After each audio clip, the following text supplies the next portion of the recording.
avvalambor farg'onalik yoshlarni o'zining repetitorlik kurslariga taklif qilamiz.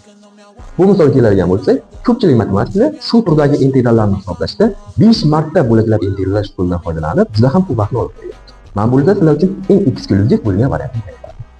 Yana x-inchisi, x ning 5-inchisi. Bu yerda x ning 5-inchisi funksiyasini o'rniga любой funksiyani qo'ysangiz ham to'g'ri qanotlantiradi, oraqaga tez bilasiz. Xo'p, y ning x-inchisi funksiyasini yozib olamiz.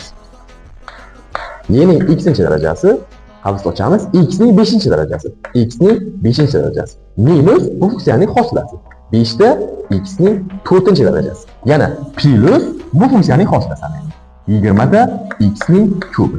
Yana minus yozamiz, funksiyaning hosilasi 60 da x ning kvadrati, yana plus funksiyaning hosilasi 120 da x.